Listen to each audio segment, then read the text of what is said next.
బెంగళూరు తొక్కిసలాట ఘటనపై ఎఫ్ఐఆర్ నమోదైంది. ఊహించని విషాదంతో 11 మంది చనిపోయారంటూ రిపోర్టును పోలీసులు రెడీ చేశారు. మరోవైపు ఘటనకు కర్ణాటక క్రికెట్ అసోసియేషన్ కారణమంటూ విమర్శలు వెల్లువెత్తుతున్నాయి. బాధ్యులపై కేసు పెట్టాలంటూ విపక్షాలు డిమాండ్ చేస్తున్నాయి.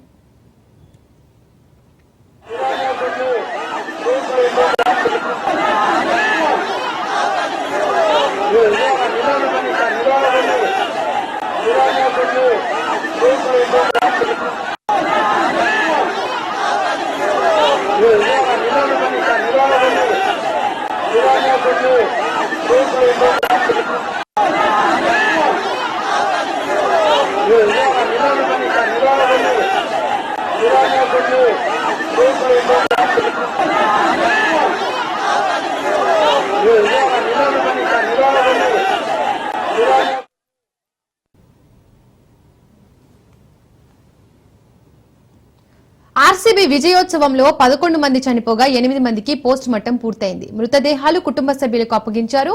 మరోవైపు తొక్కిసలాట ఘటనపై విచారణ ముమ్మరంగా కొనసాగుతోంది. చెప్పాలంటే చిన్నస్వామి స్టేడియానికి 35,000 కెపాసిటీ. కానీ నిన్న స్టేడియానికి 1,00,000 మందికి పైగా అభిమానులు తరలివచ్చారు.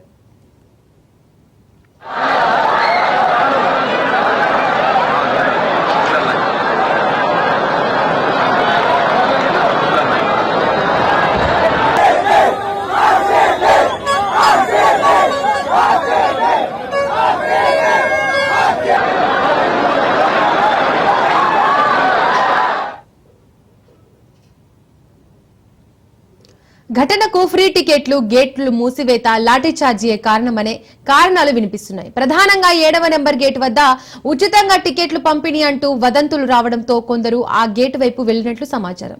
ఇక గేట్లు మూసి టికెట్లు ఉన్న వారిని సైతం అనుమతించకపోవడంతో గందరగోళ పరిస్థితులు నెలకొన్నాయని ప్రత్యక్ష సాక్షులు చెబుతున్నారు.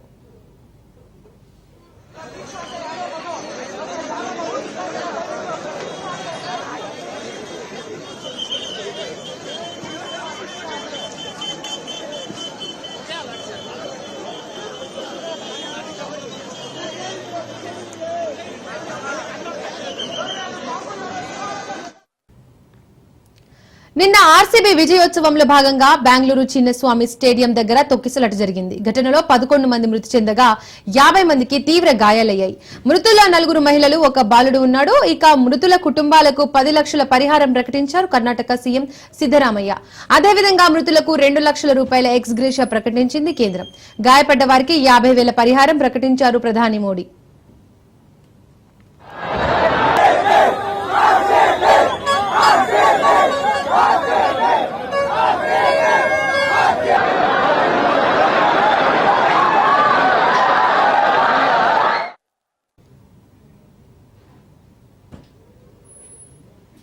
ఇక బెంగళూరులో జరిగిన తొక్కిసలాట ఘటనకు సంబంధించిన మరింత సమాచారాన్ని మా ప్రతినిధి రత్నకుమార్ లైవ్ ద్వారా అందిస్తారు. రత్నకుమార్. దీపిక, బెంగళూరులో విషాద ఘటన చోటు చేసుకుంది. ఆర్సీబీ 18 సంవత్సరాల తర్వాత ఐపీఎల్ ట్రోఫీ గెలవడంతో బెంగళూరు మహానగరంలో విజయోత్సవ ర్యాలీని ఏర్పాటు చేశారు అక్కడ ప్రభుత్వ ఆధ్వర్యంలో. అందులో భాగంగానే అభిమానులు పెద్ద ఎత్తున తరలి రావడం జరిగింది చిన్నస్వామి స్టేడియానికి తరలి వచ్చి అక్కడ పెద్ద ఎత్తున తొక్కిసలాట జరగడంతో ఈ తొక్కిసలాటలో 11 మంది చనిపోయారు, దాదాపు 50 మంది గాయపడ్డారు. చనిపోయినటువంటి 11 మందికి సంబంధించి కూడా ఇప్పుడు అక్కడి రాష్ట్ర ప్రభుత్వం 10 లక్షల రూపాయల నష్టపరిహారం ప్రకటించింది. ఆ తర్వాత కేంద్రం 2 లక్షల రూపాయల నష్టపరిహారాన్ని ప్రకటించడం జరిగింది. ఇప్పుడు ఎవరైతే గాయపడ్డ వారికి సంబంధించినటువంటి చికిత్సను మొత్తం కూడా ప్రభుత్వమే మరి భరిస్తోంది. మరోవైపు మృతులకు సంబంధించి కూడా ఇప్పటికే పోస్ట్ మార్టాన్ని పూర్తి చేసి దాదాపు 8 మృతదేహాలను వారి యొక్క కుటుంబ సభ్యులకు కూడా అప్పగించడం జరిగింది. అయితే ఈ వ్యవహారం అనేది ఇప్పుడు దేశవ్యాప్తంగా కూడా చర్చనీయాంశంగా మారింది. ఎందుకంటే విజయోత్సవ ర్యాలీ అనేది విషాదకరంగా మారినటువంటి ఘటనకు సంబంధించి ఈ మధ్య కాలంలో ఎంత పెద్ద ఎత్తున మరణాలు సంభవించడం అనేది ఇదే మొదటిసారి. అలాగే ఇది ఖచ్చితంగా బెంగళూరులో కర్ణాటక రాష్ట్ర ప్రభుత్వం యొక్క వైఫల్యము, అలాగే కర్ణాటక క్రికెట్ అసోసియేషన్ ఎప్పుడైతే అక్కడికి పెద్ద ఎత్తున అభిమానులు వచ్చి చేరుకుంటున్నారన్నటువంటి విషయం తెలిసిన తర్వాత కూడా 30,000 మంది కెపాసిటీ ఉన్నటువంటి చిన్నస్వామి స్టేడియం దగ్గరికి దాదాపు 1,00,000 మంది చేరుకోవడం, వాళ్ళందరినీ కూడా పోలీసులు అదుపు చేయలేకపోవడం, ఈ వ్యవహారానికి సంబంధించి అక్కడ స్టేడియం వద్దకు అందరినీ కూడా అనుమతించడం అనేది కొంత వివాదాస్పదంగా మారింది. దీని మీద ప్రస్తుతం ఇక్కడ రాష్ట్ర ప్రభుత్వం ఒక కమిటీని ఏర్పాటు చేసి దీనంతటికి కూడా కారణాలు తెలుసుకున్నటువంటి పనిలో ఉంది. అయితే ముఖ్యంగా ఇందులో అభిమానుల యొక్క మితిమీరిన ఉత్సాహం అనేది ఈ ప్రమాదానికి కారణం అనేది అన్ని వర్గాల నుంచి వినిపిస్తున్నటువంటి మాట. ఇక ఎప్పుడైతే దాదాపు 18 సంవత్సరాల తర్వాత ఓవరాల్ గా జరిగినటువంటి యొక్క సినారియోను ఒకసారి గమనించినట్లయితే, అహ్మదాబాదు నరేంద్ర మోడీ స్టేడియం వేదికగా జరిగినటువంటి IPL ఫైనల్లో పంజాబ్ కింగ్స్ అలాగే రాయల్ ఛాలెంజర్స్ బెంగళూరు తలపడ్డాయి. రెండు జట్లు కూడా ట్రోఫీ కోసం చాలా పోటాపోటీగా ఫైట్ చేశాయి. ఉత్కంఠభరితంగా సాగినటువంటి యొక్క మ్యాచ్ లో బెంగళూరు ఘన విజయం సాధించింది 6 పరుగుల తేడాతో. సో ఇక ఎప్పుడైతే ఆర్సీబీ విజయం సాధించిన తర్వాత, ఎందుకంటే 18 సంవత్సరాల నుంచి ఆర్సీబీ విజయం కోసం చూస్తున్నటువంటి లాయల్ ఫ్యాన్స్ ఎవరైతే ఉంటారో వాళ్ళందరూ కూడా దేశవ్యాప్తంగా సెలబ్రేషన్స్ చేసుకున్నారు. కేవలం బెంగళూరులో మాత్రమే కాదు, అలాగే అహ్మదాబాద్ స్టేడియం వద్ద మాత్రమే కాదు, దేశవ్యాప్తంగా ఉన్నటువంటి ఆర్సీబీ అభిమానులందరూ కూడా ఈ యొక్క విజయాన్ని సెలబ్రేట్ చేసుకున్నారు. రాత్రి బాణసంచతోనూ లేకపోతే అనేక రకాలుగా తమకు నచ్చిన రీతిలో సెలబ్రేషన్స్ అనేవి కంటిన్యూ అయ్యాయి. ఇక అభిమానుల యొక్క సెలబ్రేషన్స్ అనేవి ఇలా ఉంటే 18 సంవత్సరాల తర్వాత బెంగళూరుకు IPL ట్రోఫీ దక్కడంతో దీని మీద ప్రధానంగా కర్ణాటక ప్రభుత్వం సైతం దృష్టి సారించింది. ఖచ్చితంగా ఆ బెంగళూరు టీంను సన్మానించాల్సినటువంటి ఒక నిర్ణయానికి వచ్చారు అక్కడి ప్రభుత్వం. ఈ నేపథ్యంలోనే ఒక విజయోత్సవ ర్యాలీని నిన్న ఏర్పాటు చేయడం జరిగింది. బెంగళూరు ఇప్పుడు చాలా కీలకంగా 18 సంవత్సరాల నుంచి టీంలోనే ఉంటూ కప్పు రాకపోయినా సరే కప్పు కోసం నిరంతరం శ్రమిస్తున్నటువంటి విరాట్ కోహ్లీని, అలాగే ఇతర టీము ప్లేయర్లందరినీ, అలాగే మేనేజ్మెంట్ అందరినీ కూడా సత్కరించాలన్నటువంటి ఒక సన్మాన కార్యక్రమాన్ని కూడా ఏర్పాటు చేశారు. ఈ సన్మాన కార్యక్రమంలో భాగంగానే నిన్న ప్లేయర్లందరూ నిన్న ఉదయం ఇటు కర్ణాటకలోని ప్రభుత్వ కార్యాలయం అయినటువంటి విధాన సౌధకు చేరుకున్నారు. విధాన సౌధకి ఇక ఎప్పుడైతే చేరుకున్న తర్వాత వారిని ముందు అక్కడ ఎప్పుడైతే బెంగళూరులో అడుగు పెట్టినటువంటి వెంటనే ఇమ్మీడియట్ గా వారికి వెళ్లి స్వాగతం పలికారు ముఖ్యమంత్రి అయినటువంటి DK శివకుమార్, అలాగే ఇతర ప్రభుత్వ అధికారులు. టీం మొత్తాన్ని కూడా బెంగళూరు టీం మొత్తాన్ని కూడా దగ్గరుండి వాళ్ళందరూ తీసుకొని వచ్చారు. ఇక ఆ తర్వాత ఎయిర్పోర్ట్ లో దిగిన దగ్గర నుంచి మరోవైపు ఆ ప్రభుత్వ కార్యాలయం అయినటువంటి విధాన సౌధకు వెళ్లేంత వరకు కూడా పూర్తిగా ప్రోటోకాల్ మధ్యలోనే వాళ్ళందరినీ కూడా వారికి ఏర్పాటు చేసినటువంటి బెంగళూరు రాయల్ ఛాలెంజర్స్ బస్సులలో విధాన సౌధకు తీసుకెళ్లడం జరిగింది. విధాన సౌధకు తీసుకెళ్తున్నటువంటి మార్గ మధ్యం ఏదైతే ఉంటుందో అక్కడి నుంచే లక్షలాది మంది అభిమానులు ఆ రోడ్లకు ఇరువైపులా ఇటు టీంను చూసేందుకు, అలాగే ముఖ్యంగా విరాట్ కోహ్లీని కావచ్చు, కునాల్ పాండ్యా, ఇతర ఆ ప్లేయర్లందరినీ చూడటానికి చాలా బారులు తీరినటువంటి పరిస్థితి కనిపించింది. ఉదయం నుంచి ఎప్పుడైతే ప్లేయర్లు బెంగళూరులోకి అడుగుపెట్టిన దగ్గర నుంచి వాళ్ళు విధాన సౌధకు చేరుకునేంత వరకు కూడా మొత్తం ఆ దారి పొడవునా అభిమానులే ఉన్నారు. సో మొత్తం ఆ ప్రాంతం అంతా కూడా ఎర్రమయంగా మారిపోయింది, ఎర్రసంద్రంగా మారినటువంటి పరిస్థితి కనిపించింది. ఎందుకంటే రాయల్ ఛాలెంజర్స్ బెంగళూరు యొక్క జెర్సీ కూడా ఎరుపు రంగును కలిగి ఉంటుంది కాబట్టి సో మొత్తం అంతా ఆ రోడ్లన్నీ కూడా అదే కలర్ లో కనిపించాయి. చాలా భారీ ఎత్తున అభిమానులు తరలి వచ్చారు.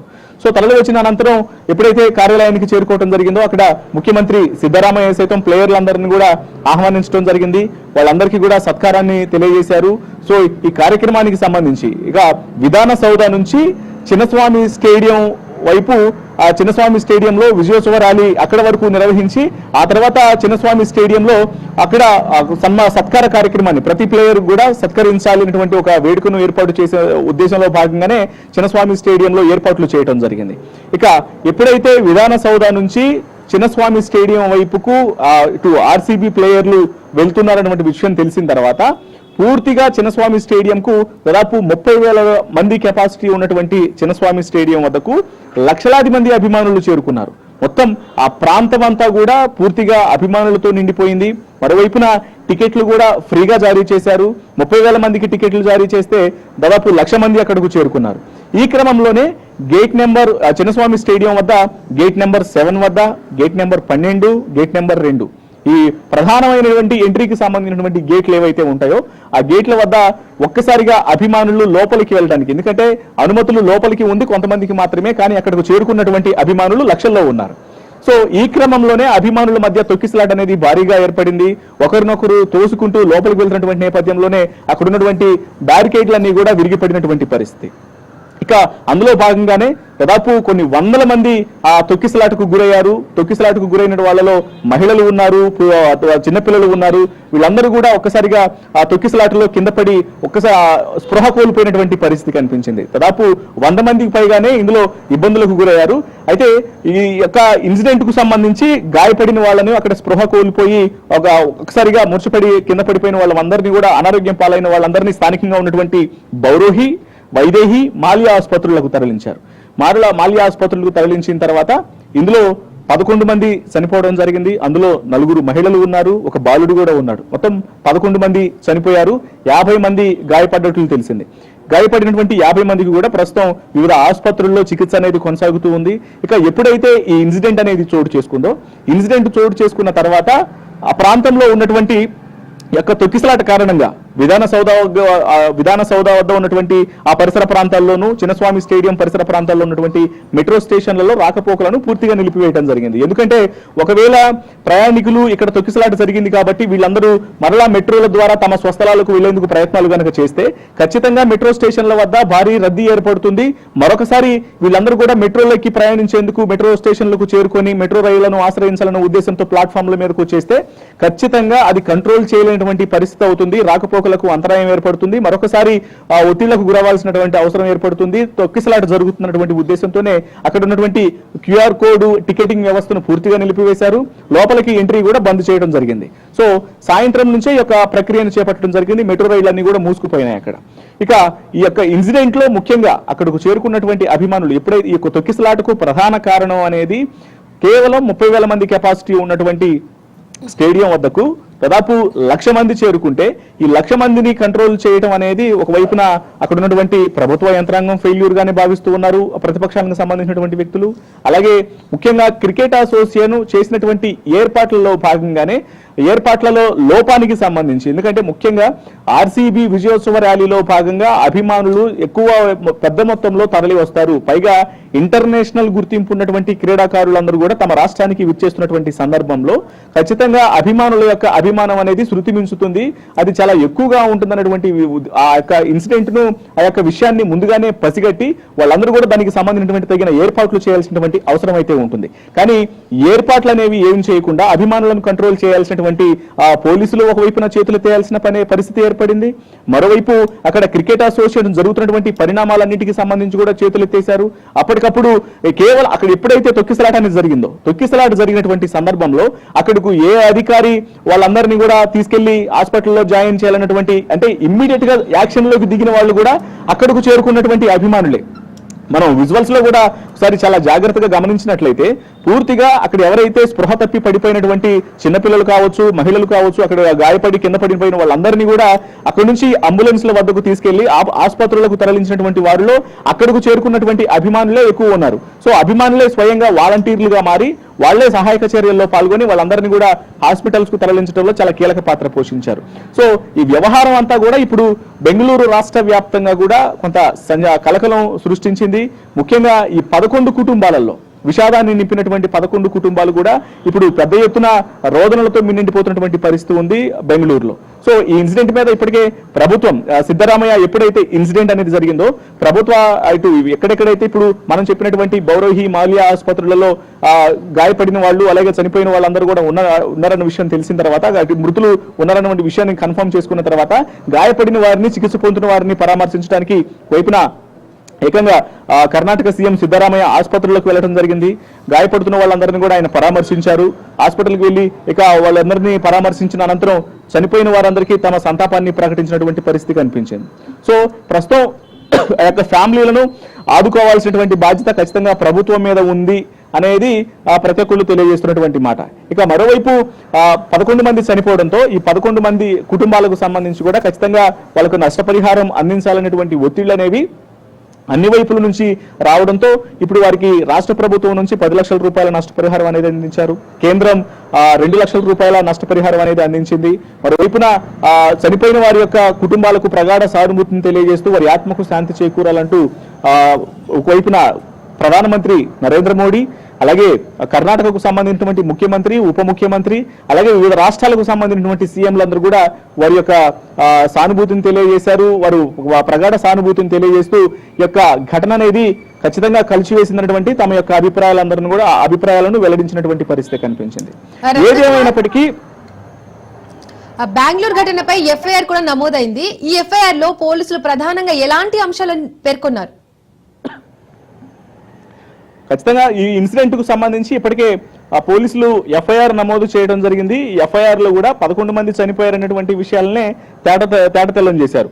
11 మంది చనిపోయినటువంటి విషయానికి సంబంధించి బాధ్యులపైన ఖచ్చితంగా కేసులు నమోదు చేయాలనేటువంటి డిమాండ్ అనేది విపక్షాల నుంచి తలెత్తింది. ముఖ్యంగా ఇప్పటికే గేట్ నెంబర్ 7 వద్ద జరిగినటువంటి ఇన్సిడెంట్ లో, ఎందుకంటే ఆయా గేట్ల నుంచి ప్రధానంగా ఎంట్రీ ఉండేటువంటి గేట్ల దగ్గర నుంచి అభిమానులు లోపలికి వెళ్ళాలంటే అక్కడ కొంత నిర్దిష్టమైనటువంటి వ్యవస్థను ఏర్పాటు చేయాల్సి ఉంటుంది. గ్రౌండ్ పరిసర ప్రాంతాల్లో తగినటువంటి ముందస్తు సమాచారం ఇస్తే సెక్యూరిటీని ఏర్పాటు చేయటం, ఆ తర్వాత తగిన విధంగా ప్రణాళికలు రచించడం, ఇదంతా చేస్తారు.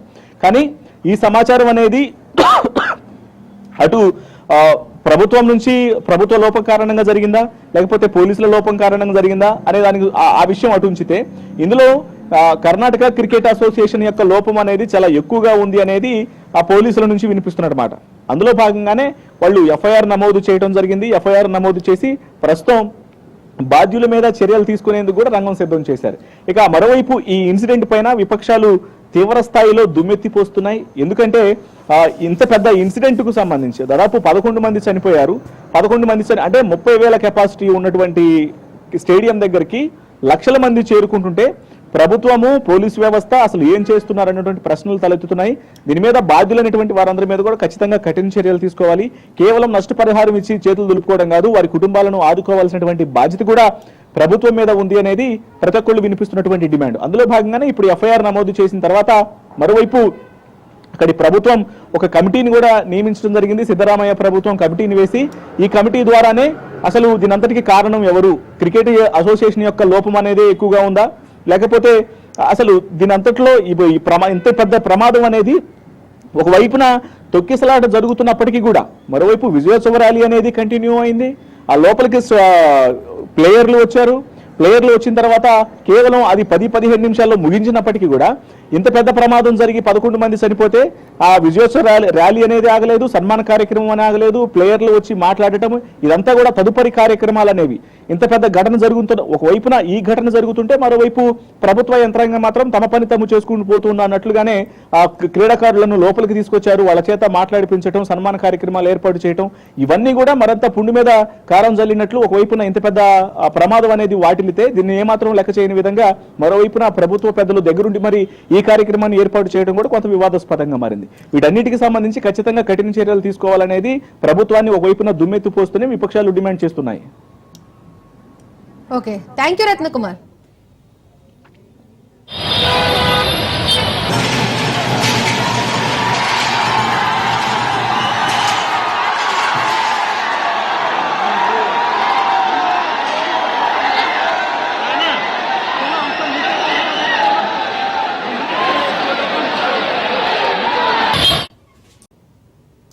మల్కజ్గిరి పిఎస్ పరిధిలోని మిర్జాల్గూడ రోడ్డుపై వాణిజ్య సముదాయాలను యజమానులకు ఎలాంటి సమాచారం లేకుండా కూల్చివేశారు. షాపులో ఉన్న నగదు వస్తువులను అపహరించాలని షాపు యాజమానులు నిరసనకు దిగారు. ఫ్లాట్ యాజమాని, షాపు యాజమానుల మధ్య కోర్టులో వివాదం నడుస్తున్నప్పటికీ కొందరు రాజకీయ నాయకుల అండతో జీహెచ్ఎంసీ అధికారులకు లంచం ఇచ్చి తమను బలవంతంగా ఖాళీ చేయించే ప్రయత్నం చేస్తున్నారన్నారు. వారిపై చట్ట ప్రకారం చర్యలు తీసుకోవాలని డిమాండ్ చేశారు. అని చెప్పినాం, 2 సంవత్సరాలు టైం అడిగినాం.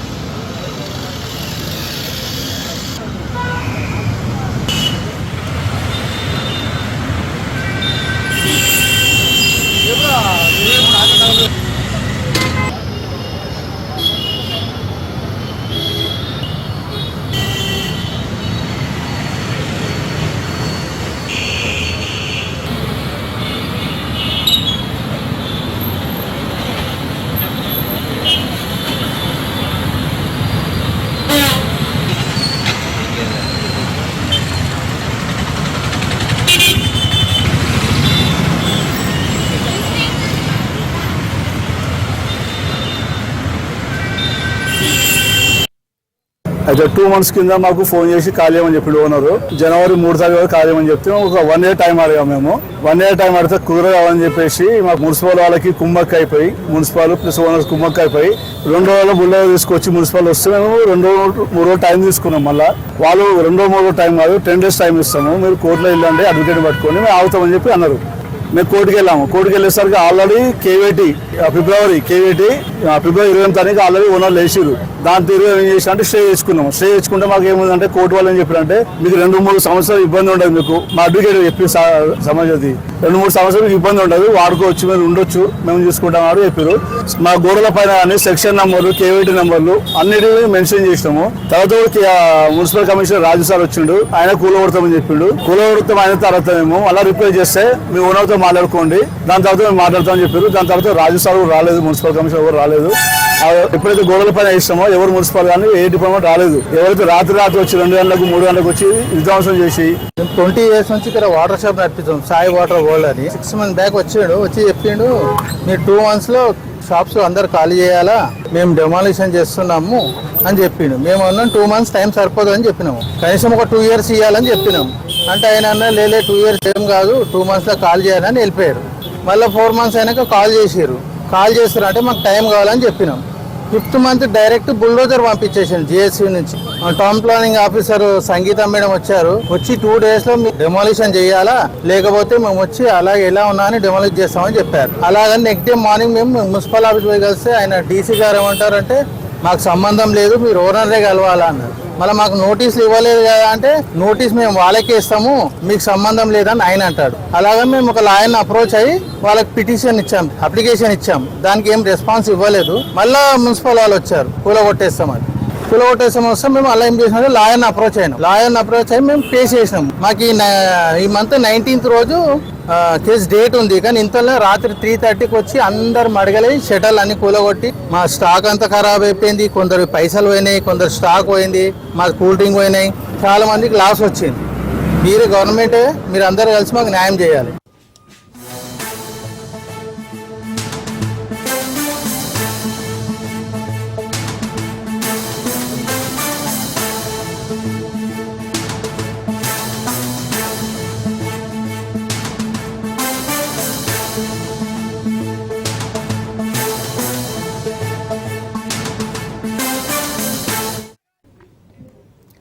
మూడేళ్ల చిన్నారిని లైంగిక దాడి చేసి తర్వాత హత్య చేసిన మృగాడు తన మరణ శాసనాన్ని తానే రాసుకున్నాడు. పోలీసుల అదుపు నుంచి తప్పించుకున్న ఆ దుర్మార్గుడు మైలవరం జలాశయంలో దూకి ఉసురు తీసుకున్నాడు. పోస్ట్ మార్టం అనంతరం తల్లికి శవాన్ని అప్పగించపోతే ఆమె కూడా అసహించుకుంది. చివరకు మున్సిపాలిటీ సిబ్బంది ఆ నీచుడి మృతదేహానికి అంత్యక్రియలు పూర్తి చేశారు.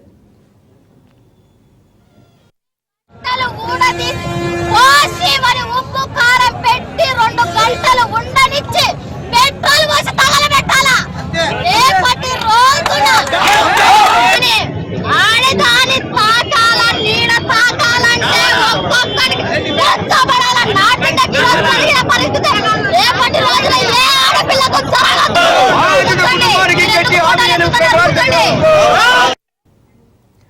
కడప జిల్లా మైలవరం మండలంలో గత నెల 23న జరిగిన దారుణ ఘటన రాష్ట్ర వ్యాప్తంగా కలకలం సృష్టించింది. 3 ఏళ్ల చిన్నారిని అత్యాచారం చేసి హత్య చేసినట్లు ఆరోపణలు ఎదుర్కొన్న నిందితుడు రహమతుల్లా ఈ ఘటన తర్వాత పరారీలో ఉన్నాడు. స్థానికంగా తీవ్ర విమర్శలు ఎదుర్కొన్న ఈ కేసు ప్రజల్లో ఆగ్రహాన్ని రేకెత్తించింది. పోలీసులు నిందితుడి కోసం గాలింపు చర్యలు చేపట్టినప్పటికీ అతడు దొరకలేదు. ఈ ఘటన స్థానిక సమాజంలో భయాందోళనకు గురి చేసింది. చిన్నారి కుటుంబం న్యాయం కోసం ఎదురు చూస్తున్న వేళ ఈ కేసు తీవ్ర చర్చనీయాంశంగా మారింది.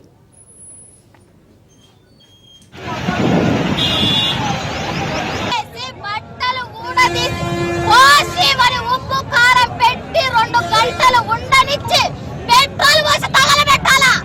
రేపటి రోజున ఆడదాని తాకాల నీడ తాకాలంటే ఒక్కొక్కడికి పెంచబడాల నాటిండకి జరిగిన పరిస్థితి రేపటి రోజున ఏ ఆడపిల్లకు జరగదు.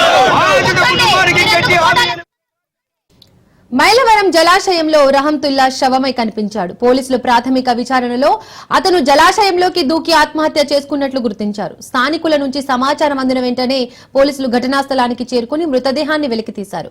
పోలీసులు ఈ ఆత్మహత్య వెనుక గల కారణాలను లోతుగా దర్యాప్తు చేస్తున్నారు.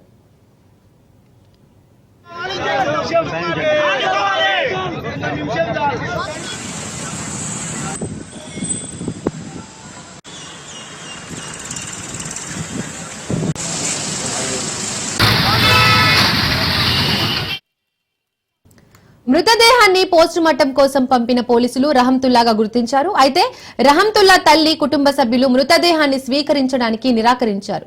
ఈ నేపథ్యంలో పోలీసులు మృతదేహాన్ని మున్సిపల్ సిబ్బందికి అప్పగించారు. మున్సిపల్ అధికారులు దహన సంస్కారాలను చేపట్టారు. ఈ ఘటన స్థానికంగా తీవ్ర చర్చనీయాంశంగా మారింది.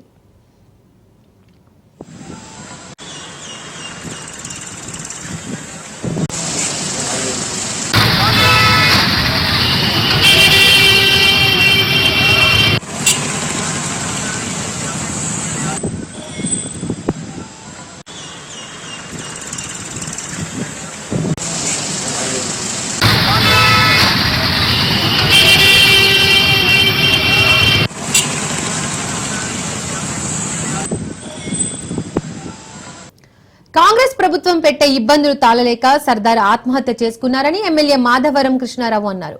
కాంగ్రెస్ పార్టీలో చేరాలని లేదంటే ఇల్లు కూల్చివేస్తామని బెదిరించారన్నారు. మృతుడి కుటుంబాన్ని ఎమ్మెల్యే మాధవరం కృష్ణారావు పరామర్శించారు.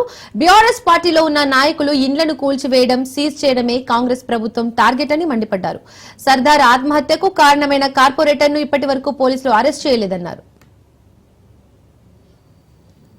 పెట్టి వాళ్ళని ఏ రకంగా ఇబ్బంది పెడితే ఇలా సర్దార్ పై నుంచి చిన్న పిల్లలు ఉన్నప్పుడు కూడా బాధకు తట్టుకోలేక నా పిల్లల్ని రక్షించుకోలేను, నా ఇల్లు డిమాలిషన్ చేస్తారేమని భయపడి భయభాంతులతోని పై నుంచి చనిపోవడం అంటే నిజంగా బాధాకర విషయం. ఇది ఆలోచన చేయాలి పిసిసి అధ్యక్షుడు. ఇక్కడ మా కార్యకర్తలు గెలిస్తే గెలిపించేటువంటి వ్యక్తులు ఇలా మా కార్యకర్తలను పానాలు కోస్తున్నారంటే ఇదంతా అన్యాయం. ఒకసారి పిసిసి అధ్యక్షుడు ఆలోచన చేసుకోండి. హైదరాబాద్ నగరంలో మీ కార్యకర్తలు, కాంగ్రెస్ కార్యకర్త దుర్మార్గాలు అంత ఇంత లేవు. బిల్డింగ్ కడితే పాపం ఉంది. పక్కకి ఈ నుంచి కనీసం 300 మీటర్ దూరంలో అయ్యప్ప సొసైటీ ఉంటుంది.